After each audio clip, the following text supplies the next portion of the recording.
ओम. विद्यावाचस्पती स्वानंद पुंड यांनी मुद्गल पुराणावर लिहिलेल्या कथारूप आणि विश्लेषणातील स्कंद 9 योगचरितम यातील 5वा अध्याय चित्तभूमी निरोधेन सार्वभौम योग म्हणजेच योगगीतेचा प्रथमाध्याय याचे आता मी वाचन करणार आहे. योगगीता प्रथमाध्याय. श्री दक्ष म्हणतात, हे महामुने श्री मुद्गलाचार्या, मी धन्य होय. ज्यांनी मला योगदायक श्री गणेश महात्म्य ऐकविले त्या आपण मला कृत्यकृत्य केले आहे. विशेषत्वाने परमयोगप्रद असे गणेश गीतासार आधी आपण मला संक्षेपाने सोप्या रीतीने पूर्णपणे सांगितले आहे. ते सगळे ज्ञान या मुद्गल पुराणात विविध प्रसंगी वेगवेगळ्या जागी आपण सांगितले असल्याने तथा त्यात कथानकांचाही भाग वेळोवेळी आला असल्याने ते शुद्धतम तत्त्वज्ञान मला पूर्णांशाने समजले नाही. अतः सुलभतेकरता क्रमवार रीतीने पूर्ण सांगा, ज्याद्वारे मानव योगी होईल. श्री सूत म्हणतात, हे शौनकानो, राजा दक्षाने असे विचारल्यानंतर महायोगी मुद्गलांनी अत्यंत आदराने त्यास जे सांगितले ते मी तुम्हास सांगतो. श्री मुद्गलाचार्य म्हणतात, हे दक्षा, तू धन्य आहेस, कृतकृत्य आहेस. साक्षात श्री गणनाथ प्रभूंची वाचक विभूती असणाऱ्या या पुराणाच्या श्रवणात तुझी रुची आहे, यात वेगळे आश्चर्य काही नाही.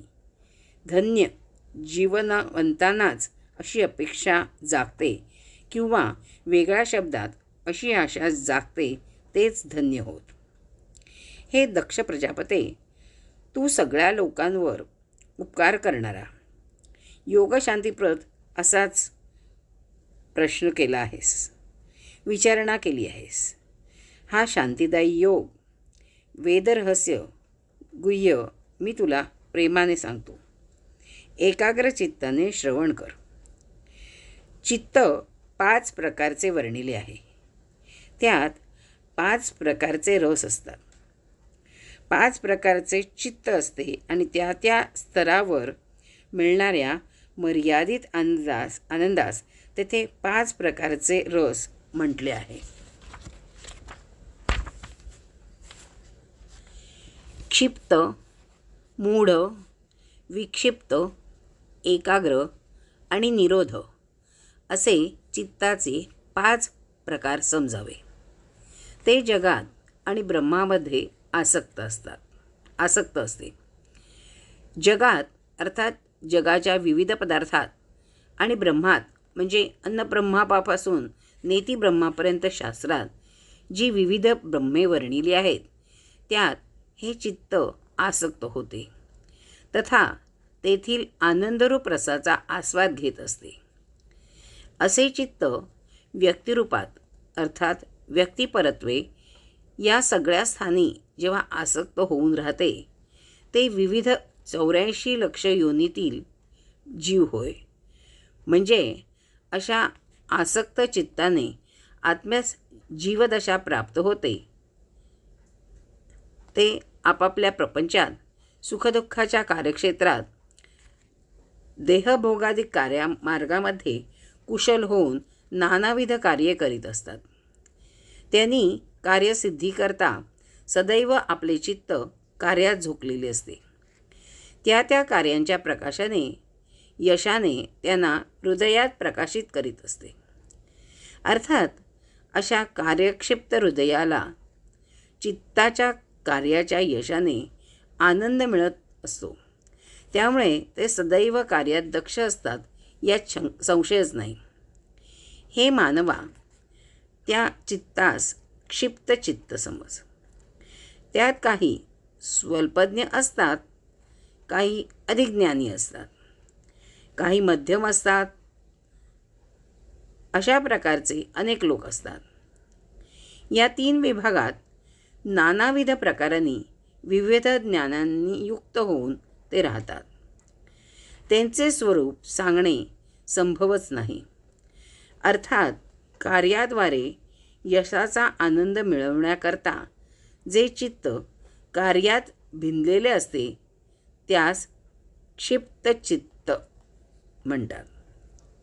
हा आनंद ज्ञानाच्या म्हणजे ज्ञानेंद्रियांच्या आकलन क्षमतेच्या पातळीवर अवलंबून असल्याने अशा कार्याच्या उत्तम, मध्यम, हीन ज्ञानानुसार अर्थात क्षमतेनुसार अशा क्षिप्ताचे अनेक प्रकार ठरतात. 84 लक्ष योनींमध्ये व्यष्टी पातळीवर असणारे हे जीव सगळ्या कार्यांमध्ये ज्ञानहीन असतात. त्या विषयात चतुर असणाऱ्या जीवांना जगात मूढ म्हटले जाते. त्यांच्यातही अल्प, मध्यम, उत्तम असे अनेक भेद असतात. त्यांना आनंदित करणारे हे चित्त त्यासच मूढ चित्त समजावे. इतरांनी समजावून सांगितल्यावरही विचारच करीत नसल्याने ज्यांना बोध होतच नाही, नानाविध कार्ये करताच येत नाहीत, तथा त्यांचा आनंद घेता येतच नाही, त्यांचे चित्ताला मूढ असे म्हणतात. हे दक्षा, जे व्यष्टिस्थित देहस्थित जन सदैव स्वधर्मात रत असतात, नानाविध तपाचरणे करून शाश्वत मुक्तीची अभिलाषा बाळगतात, विषयांपासून विरक्त होऊन सदैव ब्रह्मरायण राहून मुक्तीकरिता अहर्निश विविध कार्ये करतात आणि इतके सगळे केले तरीही त्या महात्म्यांच्या हृदयात ब्रह्म दिसत नाही, अर्थात ब्रह्म साक्षात्कार होत नाही, ब्रह्मानंद लाभत नाही आणि दुसऱ्या बाजूला त्यांचे चित्त कधीही संसार सुखात रमत नाही. आता योगी लोकांनी त्यांना पूर्वी शाश्वत विक्षिप्त मानले आहे. ते आपल्या अंतर्बाह्य क्रिया ब्रह्मार्पण करतात. मायेने मला विशेषत्वाने संसारात फेकलेले आहे असा विचार करीत त्यातून बाहेर पडण्याचा प्रयास करणारे विविध साधनांचा उपयोग करतात.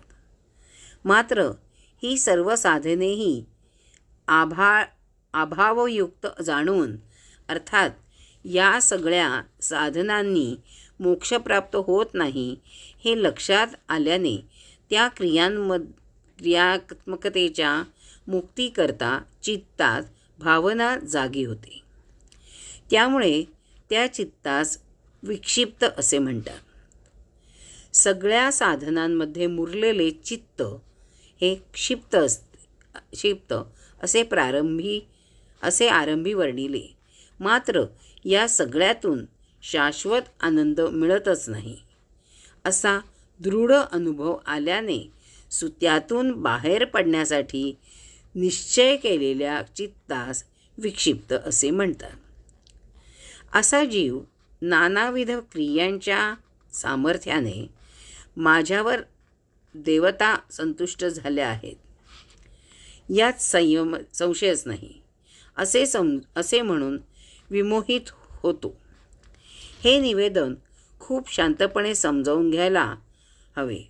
साधक साधना करीत असताना मूढत्व दशा तर जाते, पण दुसरीकडे ईश्वर ब्रह्मप्राप्ती झालेली नसते. संसारातून इच्छा उडालेली असते. कारण या संसारातून शाश्वत आनंद लाभत नाही या अनुभवांची हृदयात दृढता आलेली असते. मात्र शाश्वत आनंदाचे स्वरूपही लाभलेले नसते.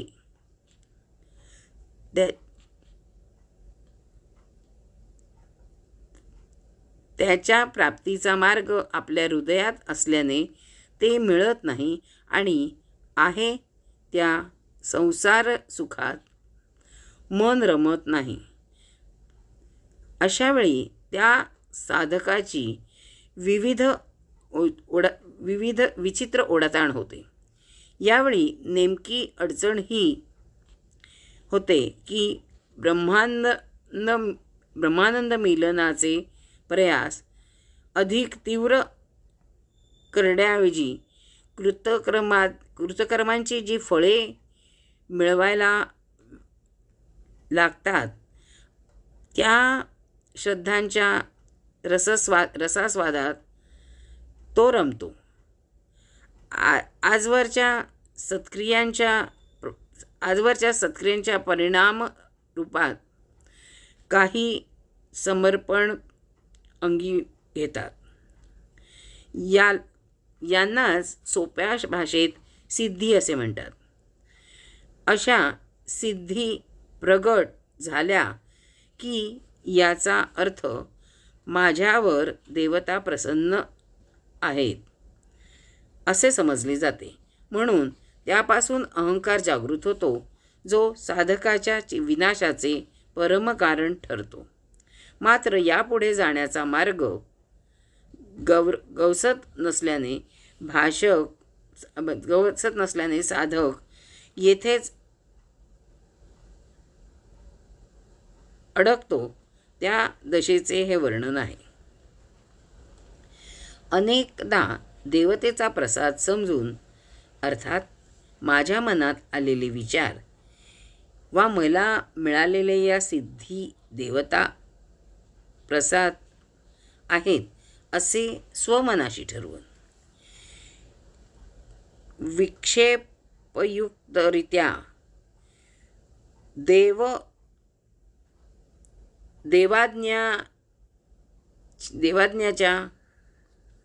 देवाज्ञावश होत अनाधार क्रिया करतो. यावर भाष्य करताना भगवान श्री गणेश योगींद्राचार्य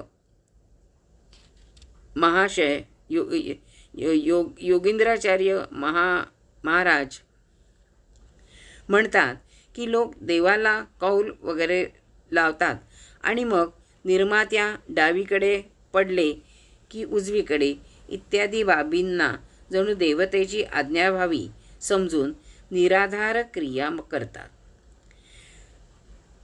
अर्थात या समजुतींना वेदांतदृष्ट्या काहीच आधार नसल्याने त्याद्वारे केलेल्या क्रिया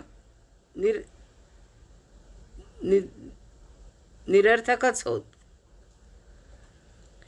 मात्र ब्रह्मानंदाची प्राप्ती नसल्याने, गणराजांचे यथार्थ स्वरूप नळल्याने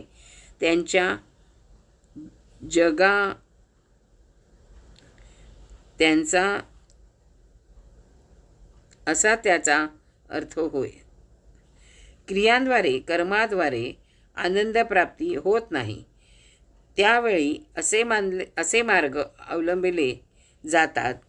म्हणून अशा चित्तास विक्षिप्त चित्त म्हणतात. उद्या माणूस स्वप्नात येऊन गेलेल्या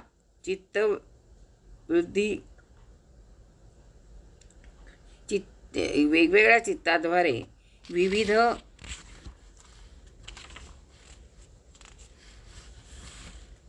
भावनांचे दर्शन घेतो आणि माझे स्वप्न सत्य आहे असे समजून त्या स्वप्नस्थ दर्शनाप्रमाणे कार्य करतो.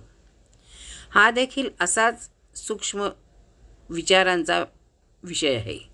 प्रत्यक्षात जेव्हा असा कोणता आदेश मिळत नाही त्यावेळी तो साधक त्याच धारणेला वित्ताला दृढ धरतो.